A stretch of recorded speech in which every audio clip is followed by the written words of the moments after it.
Tim Komisi Nasional Perlindungan Anak telah menemui orang tua Angelina saat mengunjungi rumah mereka secara mendadak pada Sabtu malam kemarin. Aris Merdeka Sirait, Ketua Komnas Perlindungan Anak, terlibat adu mulut dengan Teli yang tidak terima dirinya direndahkan karena rumahnya dinilai tidak layak. Maksud saya kan ibu punya kemampuan punya apa gitu. Nah ini bukan persoalan itu. Kan semua anak kan sama kalau mau di. Iya. Jadi maksud saya gini, bukan mempersoalkan itu. Lagi. Bukan mempersoalkan itu. Tempat saya ini kayak sampah. Memang enggak bagi anak yang seperti itu tidak layak. Itu di mana-mana kalau boleh itu lebih. Jadi bukan mempersoalkan itu. Tapi paling tidak saya punya pendapat anak sebesar itu. Bapak sudah pergi ke tempat orang piara babi, piara ayam, lebih kotor dari rumah saya. Kalau ada. Tidak diskusi itu ya.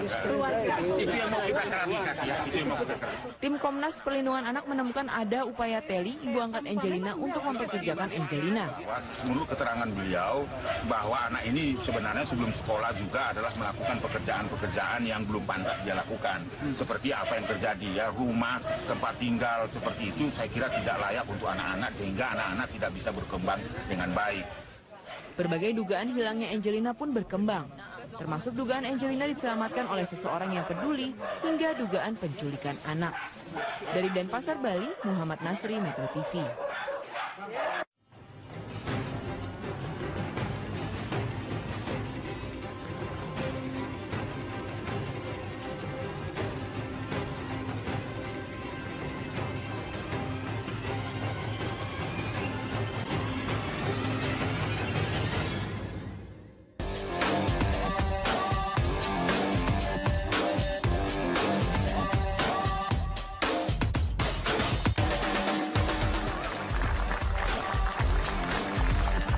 Dan pemirsa, dari Studio 3 Metro TV, selamat berjumpa dalam program Talk Show Forum Indonesia. Kita sambut pembawa acara kita, Afiani Malik. Halo, selamat malam. Selamat malam para narasumber dan juga para rekan-rekan di studio dan Anda pemirsa di rumah. Laporan harta kekayaan pejabat negara wajib hukumnya diserahkan oleh para pejabat, baik yang baru diangkat, mendapat promosi dan juga mereka yang pensiun. Sayangnya sifat yang wajib namun tidak bersanksi membuat LHKPN tumpul tidak bergigi. Meski atas nama transparansi dan pencegahan korupsi, apakah jangan-jangan LHKPN ini hanya soal etika semata? Bersama saya Afiani Malik, inilah Forum Indonesia, pejabat abai laporkan harta. Laporan harta kekayaan penyelenggara negara yang diharapkan bisa menjadi deteksi dini terhadap korupsi pejabat masih belum berfungsi optimal. Tak adanya sanksi tegas membuat sejumlah penyelenggara negara abai melaporkan harta kekayaan mereka ke Komisi Pemberantasan Korupsi atau KPK. Ini menjadi ironi mengingat para pejabat publik yang notabene adalah pengabdi rakyat seharusnya patuh pada hukum dan ikut mendukung transparansi.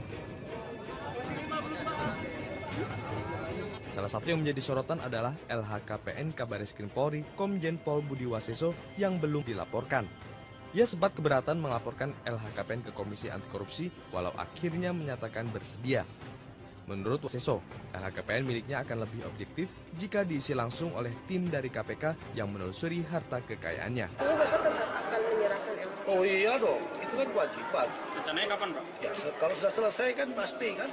Dan jangan kawan-kawan terus dibalik-balik ya. Saya mohon maaf kawan-kawan jangan ada bagian kawan-kawan yang sedangnya karena ada pesanan ya, pesanan dari kelompok-kelompok itu terus jawaban saya dibalik-balik ya. Jangan. Pekan ini atau kapan, Pak? Ya. Pastinya kapan, Pak?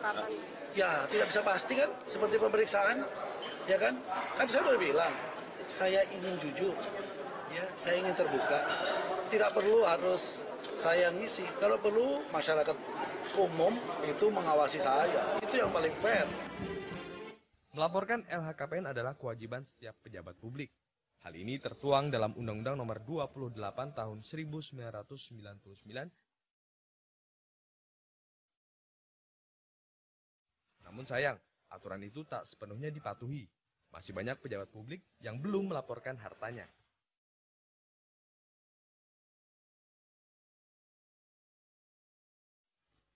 Laporan harta kekayaan penyelenggara negara adalah salah satu sarana untuk mewujudkan integritas para pejabat. Selain juga untuk membantu menciptakan tata kelola pemerintahan yang bersih, dan mewujudkan negara yang bebas dari korupsi. Ya pemirsa, pejabat abai laporkan harta, itu yang akan kita bahas di Forum Indonesia pada malam hari ini. Langsung saya perkenalkan para narasumber yang sudah ada bersama saya di Studio 3 Metro TV. Pertama saya ucapkan selamat malam kepada Bang Neta Espare, selamat malam. Selamat malam. Perwakilan dari Indonesia Police Watch. Dan kemudian ada dari Sekjen Forum Indonesia untuk Transparansi Anggaran, Mbak Yeni Sucipto. Selamat malam Mbak Yeni. Selamat malam. Dan satu lagi narasumber saya yaitu pakar hukum tata negara, pidana kayaknya ya. Pakar hukum pidana, Kang Asep Iwan Iriawan. Selamat malam Kang Asep. Baik, kita masih menunggu satu narasumber lagi, yaitu teman Kang Asep ini, Bang Ruhut Sitompul, tapi lagi on the way ke sini. Mudah-mudahan naik ojek ya, keburu ya untuk bergabung bersama kita di sini. Oke, baik, kita bahas soal kemudian laporan harta kekayaan pejabat, LHKPN, pejabat negara. Ini pintunya kan sebenarnya kenapa jadi heboh pada ngomongin LHKPN, karena ada kabar eskrim, ya kan, Budi Waseso saya mengatakan ya ini masih apa ya, ia akan menyerahkan tapi nggak tahu kapan. Ini juga akhirnya menjadi polemik nih Bang Neta, soalnya hukumnya ada, syaratnya harus apa, wajib, tapi sanksinya nggak ada. Kalau menurut Bang Neta ini seperti apa Bang Neta? Ya sebenarnya sejak lama ya banyak pejabat negara yang abai untuk melaporkan harta kekayaannya ya. Tapi karena ini menyangkut BUAS, ya Budi Waseso ya, dia kabar eskrim yang kontroversial. Jadi lebih hot gitu. Dia lagi berpolemik lah dengan tokoh-tokoh tertentu terutama dari KPK. Sehingga dia mendapat sorotan yang begitu dahsyat dari masyarakat pers. Tapi yang kita tahu sebenarnya bukan BUAS itu bukan tidak mau melaporkan. Kebetulan begitu dia duduk, dia disibukkan dengan pekerjaan yang luar biasa di Bareskrim. Kebetulan ada 3 kasus korupsi besar ya yang akan mereka ungkap. Satu sudah jalan, migas, kemungkinan nanti Telkom, kemudian nanti soal Alkes ya. Sehingga konsentrasinya di sana luar biasa dan dia harus membenahi institusi Bareskrim. Nah, tapi kita berkeyakinan melihat itikat baik dari BUAS, beberapa informasi yang kita dapat, dia akan menyerahkan daftar kekayaan. Dan dari penelusuran kita, kekayaan dia nggak banyak juga. Mungkin masih lebih kaya ibu ini daripada dia. Jangan salah Bang, hati-hati. Gitu ya. Tapi yang jelas gini. Itu terserah bisa dicari deh sama orang pajak. Dan saya bukan pejabat negara, saya nggak harus lapor. Tapi yang jelas gini, di undang-undang itu tidak ada batas waktu. Kapan, jadi tidak ada batas waktu? Tidak ada batas waktu. Kapan seorang pejabat itu harus melaporkan kekayaannya setelah dia duduk. Nah, ini undang-undangnya kan banci ya. Kemudian tidak ada hukuman yang jelas kalau dia tidak melaporkan. Nah, kemudian setelah dia melaporkan, ini juga tidak diapa-apakan. Tidak ada yang mengkooperasi, yang menyelidiki. Benar nggak laporan dia? Kalau dia bohong, ya nggak ada. Jadi nah ini juga menjadi pertanyaan semua orang. Saya juga penasaran ketika kemudian LHKPN diserahkan gitu ya.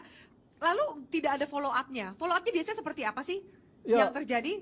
Biasa disimpan di meja saja gitu di KPK. Tidak ada, kalau misalnya orang itu bohong, ya udah gitu dianggap. Jadi hanya formalitas sebenarnya yang nggak penting juga. Sebab itulah saya kira undang-undangnya harus diubah. Jadi misalnya 3 bulan dia duduk harus lapor kekayaan. Kalau tidak ada sanksinya. Kemudian begitu laporannya masuk, kalau dia bohong, langsung KPK menyelidiki, kenakan tipikor ya, undang-undang tipikor ke dia. Nah, jadi harus ada peraturan yang jelas sehingga pejabat publik, pejabat negara tidak main-main di wilayah itu. Kalau sekarang undang-undangnya tidak jelas ya mereka bermain-main cuek-cuek aja gitu. Oke, menarik. Mbak Yeni, Anda punya data juga ya soal ini. Kalau saya catat mungkin Anda juga bisa menambahkan. Dari terakhir 30 April 2015 dari 231.000 sekian pejabat negara, ternyata sebenarnya tingkat kepatuhannya 67,91%. Itu sebenarnya cukup baik kan ya Mbak? Atau belum? Ada grafik juga bisa kita bahas? Ada grafik yang sama-sama juga kita bisa lihat. Ya, silakan bisa juga lihat di layar di samping Anda. Gimana nih ini Mbak Yeni? Kalau kita sih menilai bahwa kalau 67% dari apa ya kenaikan tahun kemarin itu kan saya rasa ini masih stuck ya. Kalau kita berharap bahwa ini bisa 80% atau 90%. Ada nggak sih ditargetin? Sebenarnya ada ditargetkan wajib lapor begitu kan, wajib lapor itu kan sekian ada. Kalau 2015 umpamanya dari 67% itu kan yang terendah ini kan ada di unsur legislatif yang hanya tercatat 26% Oh, dari wajib legislatif lapor. malah yang paling Betul. bandel ya. Kemudian Mungkin Bang dari Luhut kenapa nggak datang ini gara-gara dari LHKPN kemudian Bang dari Luhut? eksekutif kita juga melihat ada 69% yang baru melakukan pelaporan. Kemudian di BUMD dan BUMN itu tercatat 75%, kemudian di yudikatif baru 88%. Nah, ini kan sebenarnya dari isu yang kemarin mencoba DPR mendorong BUAS untuk melapor, tetapi kan sisi lain sebenarnya di tingkat institusi legislatifnya juga tidak patuh untuk melaporkan, baru 26% saja. Hanya saja sebenarnya kalau berbicara mengenai LHKPN ini, kita menilai bahwa ini masih sebatas formalitas dan tidak ada tindak lanjut. Kalaupun ini sebenarnya bisa sebenarnya ada pembuktian terbalik sebenarnya, KPK paling tidak bekerja sama dengan PPATK. Karena kan ini untuk menjawab di pasal 2 dan pasal 4 sebenarnya, untuk bisa mengidentifikasi rekening-rekening yang dilaporkan, harta-harta yang dilaporkan, ada item A sampai berapa itu ante sampai H mungkin itu kan. Nah, itu bisa dibuktikan. Kemudian kalau dibuktikan kira-kira di pasal 4-nya merespon ya kan di Undang-Undang nomor 8 di PPATK di tahun 2010 itu, apakah ini disamarkan atau tidak. Sebenarnya kan ada sanksinya kalau KPK bisa bekerja sama dengan PPATK. Jadi sekarang posisinya KPK ini sudah bekerja sama nggak sih dengan PPATK, atau jangan-jangan juga Ditjen Pajak itu kan juga ini kan mereka juga pasti ada lapor pajak kan? Kalau kita menilai sebenarnya di dalam LHKPN ini kan kita masih menilai bahwa KPK masih belum kerjasama ya kan dengan kawan-kawan di PPATK untuk melakukan identifikasi. Dan ini kan laporan ini kan baru masih diupdate kan 1 tahun sekali. Seharusnya kan 3 bulan sekali, atau paling tidak mengikuti lah mekanisme perencanaan penganggaran gitu kan. Kuartal 1, kuartal 2, kuartal 3 sampai kuartal 4. Itu akan lebih fair kita melihat sebenarnya arus sebenarnya kira-kira pejabat-pejabat ini melakukan transaksional tidak di dalam proses-proses perencanaan penganggaran. Menurut Anda patut dicurigai nggak sih yang pejabat-pejabat yang nggak lapor? Ya sebenarnya ada sih.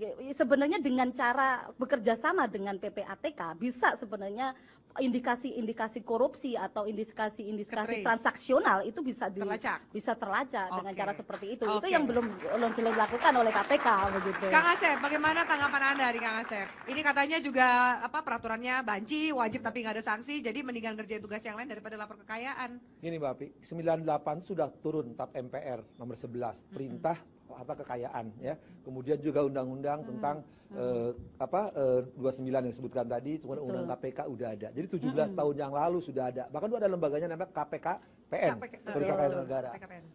Karena tadi yang katakan Bang Pane, karena sanksinya nggak ada, ya nggak ada masalah. Akhirnya bagi orang pun melaporkan tidak melaporkan hanya administratif, gitu kan. Jadi seharusnya dari mengenai datanya Mbak Yeni itu harusnya dari 2000 itu sudah harus ada data, gitu kan. Tapi kan nyatanya udah 17 tahun, kalau kita punya anak udah jadi mahasiswa kayak begini kan.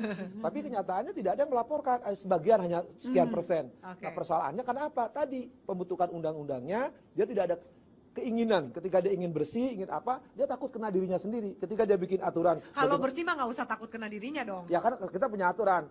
Kalau bersih kenapa harus risih? Tapi kan masalahnya sekarang tadi, misalkan ada karena sibuk, ada alasan lain, banyak alasan. Sanksi yang tidak jelas. Tahu bagi lu nggak ada sanksi ngapain saya laporkan? Padahal minimal 3 undang-undang telah mengatur. Persoalannya bukan di situ. Dari tahun 2000 sekarang ada orang yang melaporkan kekayaan sampai sekarang tidak pernah ada satupun yang kena tindak pidana karena salah melaporkan kekayaan. Karena tadi betul dikatakan karena delik pidananya untuk menjerat pejabat yang tidak melaporkan atau melaporkan tidak ada. Atau kemudian bisa toleransi seperti kata Bang Neta tadi, ya harta kekayaannya juga tidak banyak, jadi tidak perlu khawatir. Malah bilang katanya duit saya lebih banyak. Gini, Mbak Abi, kita sederhananya berpikir, yang melaporkan kalau salah tadi Mbak Yeni dipidanakan, yang meninggal melaporkan karena nggak datanya. Akhirnya berpikir itu karena apa? Karena undang-undangnya tidak jelas, yang bikin undang-undang itu tidak jelas, tidak tegas, tidak tuntas. Karena apa? Karena semuanya ada urusan kertas. Oke, semua urusan kertas. Menarik. Bagaimana kemudian, ini juga menarik ketika kita akan bahas tanggapan dari Budi Waseso yang mengatakan jangan untuk masalah objektivitas. Kalau gitu jemput bola dong. Pihak KPK sendiri yang kemudian menelusuri harta kekayaan. Apakah itu bisa dilakukan? Kita lanjutkan sesaat lagi. Tetaplah di Forum Indonesia.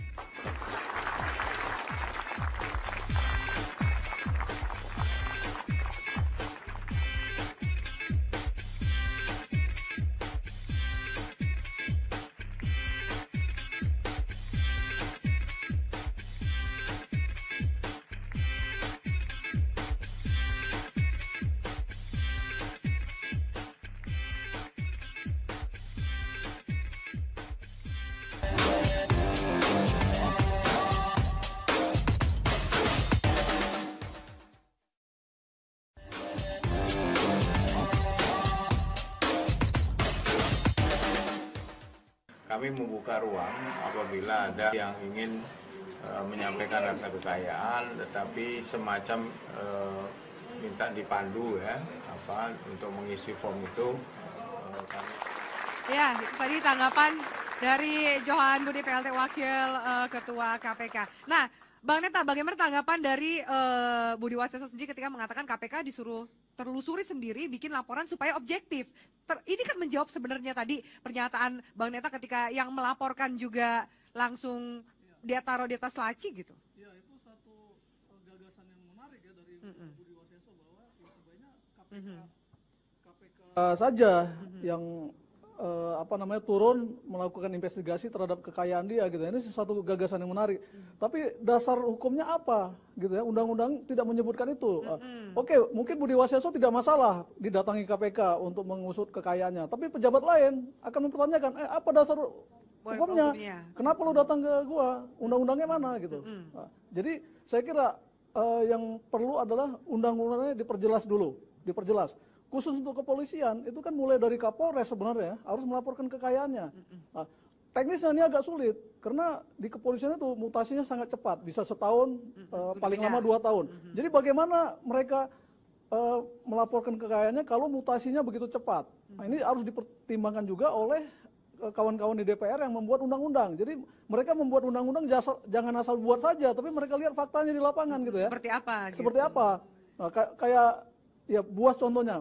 Begitu dia duduk di Bareskrim, banyak sekali pekerjaan yang harus dia lakukan karena perubahan-perubahan ya, banyak kasus-kasus di Bareskrim yang selama ini macet, tidak jalan secara maksimal, itu mulai didorong sama dia. Nah, di tengah kesibukan itu tentu waktu dia untuk menyusun kekayaannya yang mungkin tidak seberapa juga, ini agak merepotkan dia gitu ya. Bang Neta, atau jangan-jangan juga tadi kan kita dengarkan statement Budi Waseso sama-sama bahwa kemudian jangan soal ada pesanan atau takutnya digunakan sebagai urusan kepentingan politik yang lain, itu kan ada juga khawatiran dari Budi Waseso. Terlalu berlebihan juga buat seperti itu ya. Itu kan ini sesuatu yang wajar-wajar dan sesuatu yang ecek-ecek sebenarnya laporan kekayaan itu. Jadi nggak perlu juga dia terlalu lebay juga mengatakan ini ada pesanan orang, pesanan politik untuk menjatuhkan dia, nggak juga. Tapi bisa nggak kemudian Kang Asep menjatuhkan orang misalnya untuk kepentingan politik atau apapun lewat laporan LHKPN-nya? Silakan dibaca. Tadi tahun 2000 orang melaporkan ke KPKPN, tidak hanya KPK, tidak pernah ada jatuh gara-gara harta kekayaan. Cuma tadi hanya dipermalukan bahwa dia pejabat tidak melaporkan. Hanya itu sanksinya etik gitu kan. Tapi yang menarik apa tadi Pak Pane katakan, sebenarnya bisa KPKPN dulu ketika melaporkan langsung diperiksa, KPKPN-nya datang ke lapangan. Cuman masalahnya apa? Sekarang pejabat kan harus melaporkan semua. Apakah sekarang KPK bisa ngurusin itu? Itu juga permasalahan. Bagaimana teknis itu? Tapi sebenarnya ada salah satu cara emang selama ini mungkin tidak hanya pejabat negara yang saya katakan kan. Ketika orang melaporkan tiap tahun LP2P, pajak itu kan hampir sama. Kekayaannya berapa, dari mana, deposito bunga dari berapa, itu setidaknya sebagai sandingannya. Ketika tiap tahun kan wajib, kalau enggak NPWP-nya bisa dicabut kan. Nah, saya kira itu juga tidak bisa untuk menolong. Karena kalau melaporkan, saya ingat kali, tahun 2000 itu kan sepatu dilaporkan, kacamata dilaporkan, cincin dilaporkan. Itu kan banyak. Betul kata Budi Waseso, misalkan rinciannya terlalu banyak. Kalau nggak dilaporkan sepatu, bisa jadi masalah karena ada sesuatu yang tidak dilaporkan. Ini juga memang butuh waktu. Karena itu saya bilang betul bahwa sekarang perlu peraturan memang yang entah peraturan pelaksananya atau di undang-undangnya lebih tepat, teknis, mekanisme, bentuk, cara dan waktu terus dirinci. Berarti itu muaranya ke Komisi 3 dong? Ya Komisi 3, tapi masalahnya Komisi 3 nah tadi kita kan tahu. Sebenarnya ada alternatif juga. Oke, kita nggak usah repot-repot pakai LKPN ya. Mungkin dari laporan pajak. Laporan pajak. Artinya orang pajak harus mulai progresif. Begitu ada seorang pejabat yang tidak melaporkan pajaknya secara benar, mereka harus memproses. Mereka punya wewenang untuk memproses itu. Ini kejahatan pajak. Tapi persoalannya apakah pejabat pajak berani? Sampai hari ini sudah begitu lama Indonesia merdeka, belum satu pun kita melihat ada pejabat yang diusut aparatur pajak melakukan kejahatan pajak. Belum ada. Ini kan ironis. Jadi seolah-olah pejabat kita itu pajaknya bersih semua. Baik semua, wajar semua. Kantor pajak ketika pajak orang pajaknya minta malah. Tapi kalau kita sih menilai bukan hanya di sektor pajak ya yang harus dilaporkan, karena ini berkaitan dengan soal integritas begitu kan. Karena ini pejabat publik. Ini soal trust dan distrust. Iya, betul. Karena ini kan elit-elit politik ini kan berhadapan pada hutan rimba, ya kan, belantara, terutama di elit-elit politik yang berhadapan dengan proses-proses perencanaan dan penganggaran. Karena kita tahu umpamanya, saya contohkan di BUMN umpamanya. BUMN itu ada 2.000 kasus gitu kan, 2.000 kasus yang ditemukan. Ada potensi korupsi di situ 125 triliun, baru dikembalikan 5,3 triliun. Tetapi kan tidak ada identifikasi lebih dalam, kira-kira di direksi, komisaris, kemudian sampai ke Kementerian BUMN diidentifikasi per 3 bulan, kemudian per 6 bulan, 1 tahun. Sebenarnya seperti apa update informasi mengenai rekeningnya dimiliki atau harta yang dimilikinya, itu kan penting sebenarnya. Karena apa? Karena kita tidak berkeinginan bahwa mereka menjadi mafia-mafia di dalam pembajakan di APBN. Kita tidak menginginkan seperti itu. Waktunya yang terlalu pendek ketika kemudian mereka juga harus ada tugas yang harus dilaksanakan, atau 3 bulan itu terlalu. Saya rasa ini bukan berkaitan dengan tugas dan wewenang yang melekat. Ini soal tanggung jawab, soal integritas yang harus yang harus dipertanggungjawabkan. Ini soal akuntabilitas yang kemudian digaungkan sejak dahulu. Jadi alasan tadi Bang Neta untuk kemudian soal akuntabilitas gitu. Karena saya rasa ini bukan menjadi alasan klasik bahwa beliau berhadapan dengan kerja-kerja yang harus diselesaikan, tetapi ini berbicara mengenai transparansi dan akuntabilitas yang dibangun, terutama Buas adalah salah satu pejabat di pemerintahannya Jokowi yang dimana mencoba untuk mengedepankan transparansi dan akuntabilitas. Mungkin itu yang seharusnya dikedepankan, begitu. Yang ngerti nih. Justru kalau pejabat negara atau pegawai negeri itu gampang karena keperbendaharaan ada daftar gajinya gitu. Yang mengatakan Mbak Yeni, orang-orang di BUMN sekarang, para direksinya, para komisarisnya dapat keuntungan kutantimnya dari perusahaan, itu yang tidak jelas, yang susah.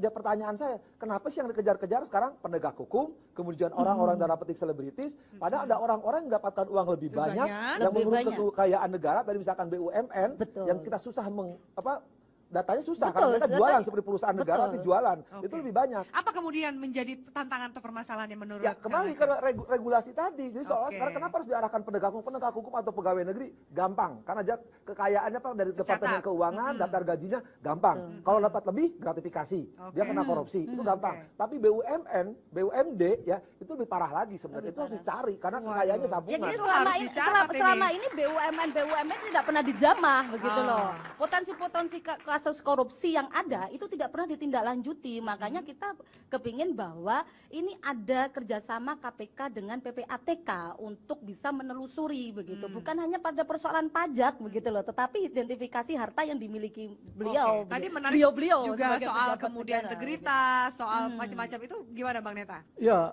kalau soal tugas mah itu alasan klasik katanya. Ya, integritas, transparansi segala macam. Kalau itu dasar hukumnya nggak jelas, orang saya kira gampang mengabaikan. Tidak ada batas waktu, ya nantilah menjelang pensiun saya laporkan. Bisa saja kan, karena nggak ada batas waktu. Tidak ada koridor undang-undang yang mengikat mereka. Jadi kalau kita bicara transparansi, bicara integritas, itu harus diikat dengan aturan yang benar-benar strict gitu ya. Jadi jangan seperti sekarang ini kan di negara ini semuanya serba kepura-puraan. Serba nggak jelas. Palsu, ijazah palsu. Jadi kalangan DPR bikin undang-undang, tapi mereka lebih berorientasi kepada diri mereka, bagaimana mereka bisa selamat dengan undang-undang itu. Mereka tidak tersentuh. Ini kan ironis. Jadi saya kira bicara transparansi, integritas, ya harus ada koridor undang-undang yang mengikat itu, sehingga orang tidak bisa Sanksinya lari dari jelas, situ. gitu Sanksinya ya. jelas. Reward and punishment-nya ada. Oke, silakan Jadi, Pak Edi. jadi gini, kalau dalam Belum selesai. di undang-undang Oke, belum selesai nih. Kalau di dalam Iya, undang-undang kemudian ditegaskan dalam tempo 3 bulan dia setelah duduk dari jabatannya tidak melaporkan kekayaannya, copot dari jabatannya. Itu baru seru. Bisa nggak kemudian seperti itu? Karena menarik, saya menyambung dulu sedikit. Di Hakim Agung, untuk menjadi Hakim Agung itu LHKPN adalah syarat administratif wajib. Kemudian untuk LP2P, laporan pajak pribadi, LP2P ini menjadi salah satu syarat kenaikan pangkat untuk PNS. Tapi kan untuk kemudian pejabat negara yang lain kan tidak ada untuk itu kemudian sebagai syarat kenaikan pangkat Saya mereka. kira itu bisa diadopsi. Kan sudah ada ya. Jadi bisa diadopsi. Ya saya kira kalangan DPR harus memikirkan itu untuk membuat satu perangkat hukum soal itu. Kemudian setelah dilaporkan apa gitu? Follow up-nya. Jangan juga dilaporkan kayak dilempar ke langit kemudian nggak jelas juga buat apa gitu. Itu jadi Ketika dilaporkan kan dimasukkan lembaran Sebentar, negara. Kang Asep. Ya. Jadikan lembaran negara itu rugi-rugi negara masukkan lembaran negara bertubuh-tubuh, tapi tidak ada tindak lanjut ketika orang itu Ketika orang itu melanggar, misalkan, ketika orang kan laporkan, jadi lembaran negara sekian, tahun sekian berubah, tapi nggak ada sanksi. Karena itu betul, ketika orang melaporkan berapa jumlahnya, berapa kenaikannya, baik sebelum sesudahnya harus ada aturan yang terinci. Nah selama ini betul, misalkan di beberapa instansi tertentu, ketika orang mau naik pangkat, ketika Itu orang mau jadi jabatan, syarat. jadi syarat. Kalau tidak melaporkan LHKPN dia kena sanksi, LP2P dia kena sanksi. Nah itu saya kira betul. Itu Bisa harus diadopsi itu. diadopsi menjadi norma undang-undang yang mengatur undang-undang LHKPN Iya. misalkan. Iya, jadi Baik. Ayo Mbak masih Neta. bisa, masih bisa. Baik, Mas, sebentar. Mbak Yeni dari tadi mau ngomong, silakan Mbak Yeni. Terima Terus baru kasih. kembali lagi. Mungkin begini ya, kalau berbicara soal transparansi, kalau tidak ada aturan-aturan yang mengikatnya juga salah. Karena di dalam Undang-Undang 17 mengenai keuangan negara berbicara soal transparansi dan akuntabilitas, itu bisa dijadikan cantolan di dalam aturan-aturan mengenai harta kekayaan, begitu kan. Di dalam Undang-Undang Dasar 1945 juga jelas bahwa anggaran sebesar-besarnya dikelola untuk kemakmuran rakyat. Berarti di situ dituntut soal transparansi dan akuntabilitas di publik begitu. Itu yang harus dilakukan begitu. Nah, saya rasa bahwa kalau transparansi itu tidak diaturan, kemudian tidak termaktub di dalam undang-undang tersendiri di KPK maupun di PPATK, itu saya rasa juga tidak bisa dijadikan acuan, tetapi ada undang-undang di luar itu begitu yang dijadikan acuan begitu. Sekarang menjadi persoalan kan, kenapa penyelenggara negara, kenapa pegawai negeri yang gaji tetap dikejar-kejar, sedangkan pengusaha-pengusaha yang bermain dengan oknum-oknum tidak dikejar-kejar gitu kan. Jadi sebenarnya pintu celah kemudian untuk bermainnya itu sebenarnya banyak sekali. Dan kemudian apakah sanksi sosial ini cukup efektif untuk memberikan efek jerah bagi pejabat negara yang tidak melaporkan LHKPN? Kami lanjutkan sesaat lagi. Tetaplah bersama kami di Forum Indonesia.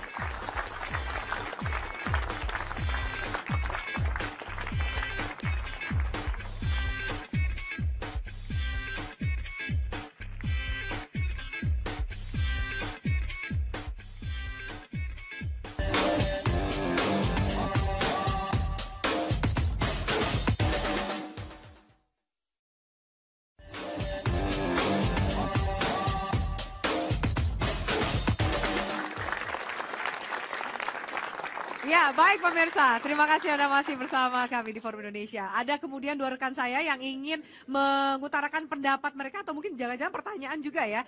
Oke, silakan. Namanya siapa dan dari kampus mana? Boleh berdiri? Nama saya Rahmilawan Tigafar dari STPLN Jakarta. Oke. Saya mau minta solusi sebenarnya. Mengingat permasalahan tadi itu, apa sih solusi terbaik yang bisa kita berikan? Apakah dari pejabat itu sendiri kita beri sanksi atau diturunkan dari jabatannya?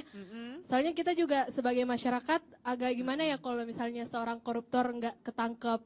Seharusnya emang para pejabat harus ada transparansi. Iya, transparansi atas harta mereka. Soalnya saya lihat juga banyak pejabat yang hobinya tiap bulan keluarin mobil sport, jalan-jalan ke luar negeri, terus juga padahal aslinya sebelum dia jadi pejabat, orangnya orang-orang biasa aja. Jadi saya minta solusi terbaik gitu kalau banyak pejabat yang abai laporkan harta. Oke, jangan-jangan ada indikasinya seperti itu ya.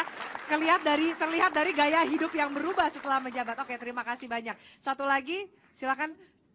Ya, duduk aja katanya. Assalamualaikum warahmatullahi wabarakatuh. Waalaikumsalam, silakan. Perkenalkan, nama saya Fajrul Islami. Saya mahasiswa S1 STPLN. Jadi saya bertanya, ini pendapat nih Pak. Pendapat saya mengenai itu masalah pejabat laporkan harta. Kalau menurut saya, kalau para pejabat merasa dia bangsa Indonesia, pasti dia merasa bahwa dia mempunyai tanggung jawab sendiri. Jadi kalau menurut pendapat saya, karena kurangnya kejujuran di dalam Indonesia ini, sehingga Indonesia itu sulit maju karena penuh kepura-purakan, sehingga rakyat Indonesia jadi tidak tahu arah dan tidak tahu, maka mereka merasa tidak sanggup dalam hal ini. Oke, ya, baik. Ini ngomongnya lebih luas lagi soal bangsa dan kejujuran, makanya nggak maju-maju. Oke, silakan, Bang Neta. Kang Asep mau menanggapi, Pak dosen, silakan. Saya pikir memang kewajiban, kan di TAP MPR, di undang-undang ada kewajiban pejabat untuk melaporkan kekayaan. Artinya itu wajib gitu. Tapi di lain pihak juga, ketika tadi kita katakan relugasi peraturan perundang-undangan tidak jelas, dimanfaatkan oleh pejabat-pejabat tertentu. Tapi kita juga nggak boleh seujun. Ketika ada pejabat-pejabat kayak mobil sport, istri 5, nggak ada masalah. Sepanjang emang dia memang kalau istri 5 lapor LHKPN juga sih, Bang. Kalau dia buat kan banyak yang isinya 7, 8. Ya. Saudara supaya tahu, tidak semua pejabat korupsi. Ya, saya bukan bela pejabat. Ada juga pejabat yang bertuanya kaya, mungkin dia usaha batu akik, gitu kan. Nah, sekarang model, jangan juga dia usaha prostitusi online juga mungkin juga kan. Nah, jadi kita jangan sudah tidak hasil dari korupsi, satu itu. Kedua, nah, arah kita jelas. Selama pejabat emang tidak berkhianat karena amanat rakyat, sekali lagi ada batasan, ada koridor undang-undang. Selama undang-undang tidak mengatur, jangan harap negeri ini selamat. Karena apa? Sanksi di undang-undang. Kalau ada undang-undang, mau ngapain? Ini menarik soal regulasi dan undang-undang. Kita punya grafiknya supaya juga mungkin pemirsa di rumah dan juga teman-teman ada bayangan sebenarnya undang-undangnya apa saja sih dan regulasinya apa sih yang mengatur. Produser boleh kita tampilkan soal grafik undang-undang kita? Iya. Oh, kecil sekali ya. Ini soal penyelenggaraan negara. Oke, ini sambil menunggu kemudian. Nah, undang-undangnya berarti ini, kalau semua bicara soal hukumnya wajib tapi nggak ada sanksi. Berarti kan ujungnya ke yang membuat undang-undang dong, Kang Asep ya? Ya, saya bilang tadi kan ketika membuat undang-undang 98 supaya pejabat bersih dari KKN, ya, dan mereka wajib melaporkan harta kekayaannya. Pertanyaannya, setiap undang-undang selalu diakhiri dengan sanksi pidana. Ketika buat ini tidak ada sanksi pidana. Aturannya dari mana mereka buat undang-undang? Pertanyaannya, kepada para pembuat undang-undang itu niatnya ikhlas, mau nggak berproyek ke negeri ini? Atau cuma basa-basi biar kelihatan melaporkan, hanya wajib, tapi tidak itu sunnah. Sunnah. Oke, baik. Bang Neta, tanggapan Anda sejauh mana ketika sanksinya, sebelumnya kita bahas, sanksinya adalah paling cuman stigma dari masyarakat, soal etika aja seperti itu. Apakah itu cukup efektif? Sanksi sosial itu kadang-kadang dijadikan oleh pejabat itu sebagai satu ajang untuk menampilkan dia sebagai selebritas, gitu. Kita lihat koruptor ketika diperiksa di KPK dia gagah-gagahan masuk TV seolah-olah dia jadi selebritas baru kan gitu ya. Jadi sanksi sosial itu sangat tidak ngaruh, sangat tidak efektif ya. Jadi memang harus ada sanksi yang hukum yang tegas. Jadi tadi dari mahasiswa nanya apa solusinya ya.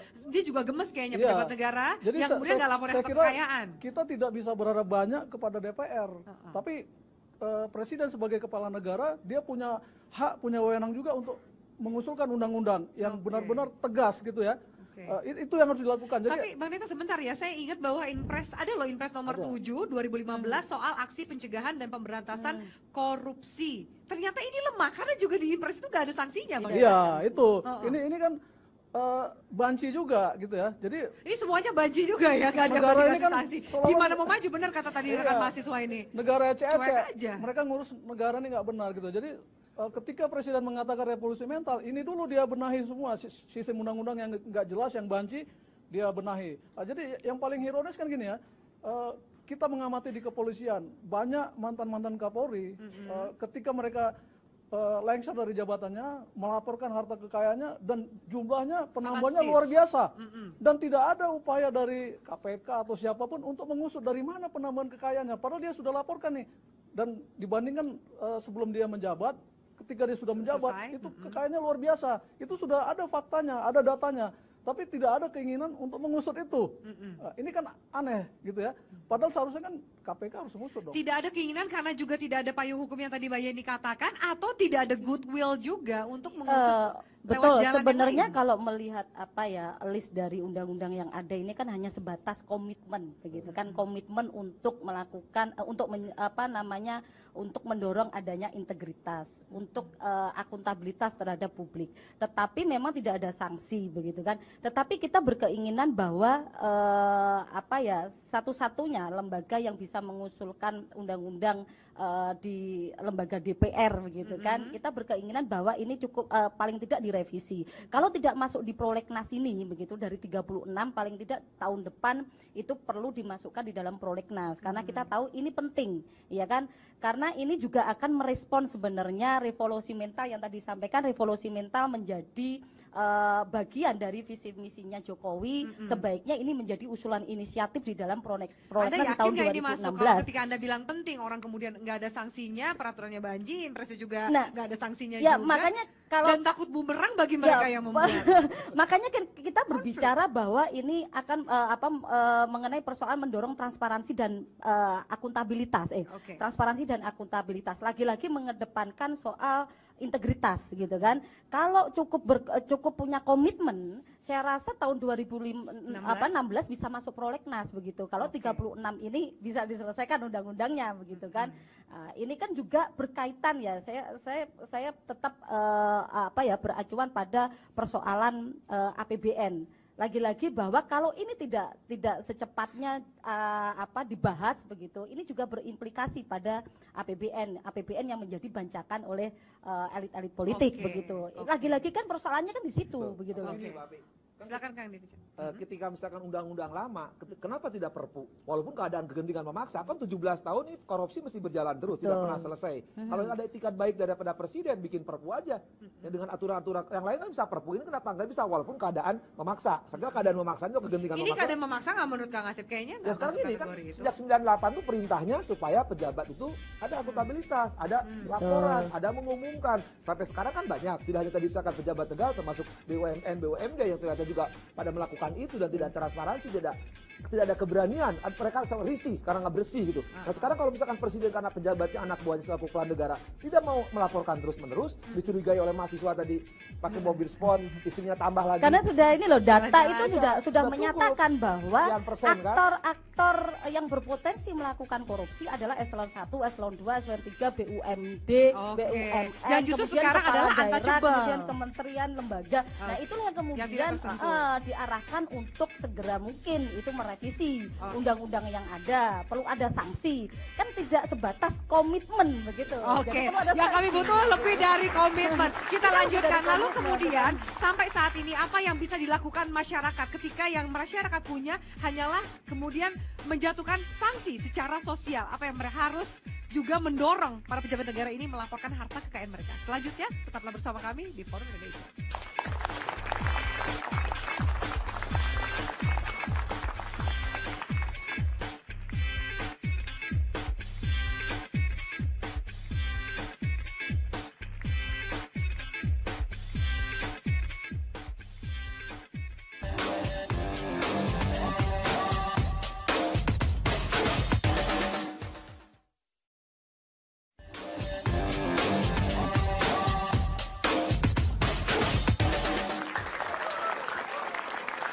Oke, masih kita lanjutkan pemirsa di Forum Indonesia. Ketika ini masyarakat kasihan, ketika yang masyarakat punya hanyalah amunisi untuk memberikan efek jera atau juga mendorong pejabat negara melaporkan harta kekayaannya adalah sanksi sosial, apa yang harus dilakukan? Mungkin dari Bang Neta juga sekalian closing statement, Bang Neta? Ya, memang kasihan masyarakat kita ya. Sebagai contoh gini, banyak teman-teman saya sesama aktivis ketika kita masih di jalanan, dia tuh naik metro mini, bahkan makan aja susah. Tapi begitu mereka duduk di DPR, itu punya mobil mewah sampai 5, punya rumah mewah ya di daerah-daerah elit. Dalam waktu tidak sampai 1 tahun gitu ya. Ini luar biasa gitu. Jadi kalau situasinya seperti itu, kita mau bicara sanksi sosial seperti apa gitu ya. Malah mereka bangga. Kita bisa hitunglah gaji mereka sebagai anggota DPR sampai kiamat juga nggak bakal bisa beli itu, tidak akan terbeli. Tapi mereka bangga, bahkan mengatakan ini hasil perjuangan saya gitu. Nah, terus sanksi sosial apa yang mau diberikan oleh masyarakat? Kalau dia sikapnya seperti itu, bahkan mereka seperti kata Kang Asep tadi nggak segan-segan menjadi orang-orang dermawan, anak yatim piatu tiap hari disumbang, pengajian ke rumahnya. rumah ibadah di Subang. Jadi masyarakat juga diam gitu ya? Ya, masyarakat ya akhirnya mencontoh, wah ternyata kalau masuk ke DPR bisa seperti ini. Maka berlomba-lomba lah mereka money politik supaya bisa masuk ke DPR, kemudian syukur-syukur dari DPR lompat jadi menteri atau jadi apa gitu ya, sehingga kekayaannya terus bertambah. Kemudian kita bicara sanksi sosial apa, gitu ya. Saya kira sangat tidak tepat kalau hanya mengharapkan sanksi sosial. Jadi harus solusinya? ada solusinya undang-undang yang tegas. Misalnya tadi Jokowi punya wewenang, Presiden punya wewenang. Kalau ada pejabat dia tidak melaporkan harta kekayaannya dalam waktu berapa bulan, langsung berhentikan, copot dari jabatannya. Gitu. Oke, itu yang bisa kita dorong ya. Karena sanksi sosial itu sebenarnya sudah tidak ampuh. solusi yang pragmatis sambil kita menunggu undang-undang. Jokowi punya wewenang, copot jabatannya, pejabat itu berarti tidak patuh kepada transparansi, dicopot dari jabatannya. Oke, baik, menarik sekali. Terima kasih, Mbak Neta. Kalau dari Mbak Yeni bagaimana? Kalau kita sih berharap ada sanksi sosial plus ada aturan yang mengatur itu dengan apa ya, dengan tepat begitu kan. Sanksi sosial paling tidak harus ada bangun rancang yang bagus juga kepada masyarakat, karena kan tahu lah masyarakat ini kan miskin akses informasi begitu kan. Miskin banget. Dia kan tidak tahu pejabat A, B, C, D dia punya harta sekian dalam 3 bulan sekian kan tidak tahu. Nah, ini sebenarnya dorongan di pemerintahannya Jokowi untuk membangun transparansi. Nah, ini juga sebenarnya berimplikasi juga nanti dampaknya mengenai sanksi sosial kalau transparansi ini terbangun. Yang kedua adalah saya sepakat dengan Bapak Asep dan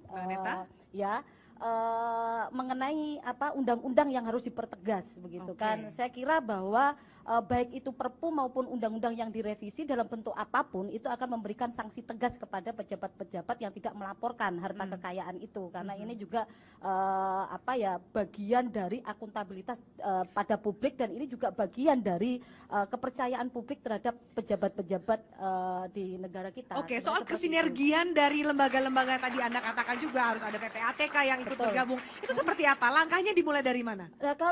Kalau kita berharap sebenarnya KPK, saya rasa ini kan KPK akan baru ya dipilih oleh pansel. Kita berharap bahwa yang dipilih oleh pansel nantinya itu mencoba untuk melakukan pijakan awal lah untuk bisa memperbaiki ini, terutama di persoalan laporan hasil persoalan harta kekayaan ini. Saya rasa pansel ini cukup jeli lah untuk bisa memilih orang-orang yang akan duduk menjadi pimpinan KPK dan mulai mensinergikan dengan kerja-kerjanya di PPATK untuk melakukan identifikasi mengenai harta kekayaan. Itu penting. Oke, baik. Sebelum saya ke Kang Asep, Mbak Neta, Anda mau menambahkan juga soal pansel cukup? Cukup. Oke, baik. Kang Asep silakan. Ya, sekarang budaya kita kan budaya paternalistik. Masyarakatnya permisif, masif. Jadi kita di samping butuh dari undang-undang sanksi pidana atau sanksi sosial, apa yang harus dilakukan? Suri toladan dari pemimpin, dari mulai presidennya, menterinya, eksekutifnya, legislatif, yudikatif. Jangan main kutip aja mereka. Ya. Selama mereka menampilkan hidup glamor, penampilan yang tidak layak seorang pejabat, masyarakat akan lihat. Tadi Pak Fani katakan, loh jadi pejabat enak kan? Nah, ikutan. Selama suri toladan tidak keinginan mau daripada presidennya, pemimpinan DPR-nya, pimpinan yudikatifnya, ayo kita hidup sederhana, dalam arti sederhana dalam arti wajar, sesuai jabatannya, sesuai pendapatannya. Tapi kalau memang dia kaya, nggak ada masalah, dia punya mobil sport atau apapun juga. Sekali lagi, karena dia pejabat, perlu ditiru. Ada kearifan lokal di mana istilahnya gini, seorang pemimpin tuh jadi kepalanya. Kalau kepalanya busuk, pasti bawahnya busuk. Karenanya itu saya bilang sekali lagi, suri toladan, keinginan daripada pemimpin untuk memulai. Kita punya masa lalu, sudahlah masa lalu. Tapi Bang, bagaimana membangun awareness atau kesadaran itu dari pemimpinnya sendiri sampai ke masyarakatnya? Nah, sekarang ini kan 98 itu kan judul itu cuma 3. Anti KKN kan, korupsi, kolusi, nepotisme. Itu kan tindak pidana yang 2. Tapi sekarang kan masa undang-undang tidak ada. Nepotisme kan tumbuh berkembang. Ketika tumbuh berkembang, bagi-bagi duit ujungnya. Ketika bagi duit, maka pamer juga. Karena nggak ada suri toladan dari mereka. Hanya nunggu giliran. Ya, ketika saya jadi presiden, ketika saya jadi menteri, ketika saya jadi DPR, giliran dong. Nah, kalau selama mereka tidak contoh teladan dari mereka, rakyat akan ikut. Karena budaya paternalistik, mereka juga lupa, alah pejabat baik juga kok, mending juga pejabat daripada aktivis. Cuma ribut aja nggak pernah bagi duit. Oke. Kalau misalnya saya boleh meminta 1-2 kata dari masing-masing narasumber untuk memberikan dorongan atau mungkin apapun yang Anda bisa komentari kepada pejabat-pejabat yang abai, merasa belum terpanggil atas alasan apapun untuk tidak melaporkan, apa Bang Neta? Ya, saya kira mereka harus menyadari dirinya adalah pejabat publik. Mereka dibiayai oleh rakyat, dibiayai dari uang pajak rakyat. Mereka harus punya kesadaran untuk memenuhi transparansi yang dituntut rakyat. Oke. Tapi mengharapkan kesadaran itu kan agak susah. Disinilah perlunya presiden sebagai kepala negara, sebagai pemimpin kita harus bisa tegas. Kuncinya adalah presiden yang tegas. Kebetulan Jokowi bawa konsep revolusi mental. Ini diterapkan secara nyata. Apa revolusi mental itu? Sementara pejabat publik tidak mau transparan melaporkan kekayaannya. Ini target utama saya kira dari revolusi mental. Nawacita menjadi nawa itu cita-cita dita-cita kan? Bisa gitu. Kalau dari Anda, atau bisa kita kemudian memberikan stempel atau cap bagi pejabat negara yang nggak mau melaporkan, berarti Anda ini terindikasi untuk tidak pro terhadap pemberantasan korupsi dan juga anti KKN. Boleh nggak kita memberikan stempel seperti itu, Mbak? Boleh saja kita memberikan stempel seperti itu bagian dari sanksi sosial ya. Tapi ya saya rasa bahwa melanjutkan dari Bapak tadi ya, Abang Neto, bahwa revolusi mental begitu kan, soal integritas, kemudian soal etos kerjanya dan gotong royongnya. Tetapi lagi-lagi bahwa ini kan negara tercinta kita. Gitu kan, paling tidak bahwa nilai-nilai Pancasila, kemudian tujuan negara di dalam pembukaan Undang-Undang Dasar 1945 itu ditanamkan betul kepada birokrasi, begitu. Jadi kerja-kerja mereka tidak bisa menegasikan sila pertama sampai sila kelima. Dan dari situlah sebenarnya kita berkeinginan bahwa loyalitas dan komitmen terhadap negara itu bisa tercapai dengan adanya nilai-nilai yang ada.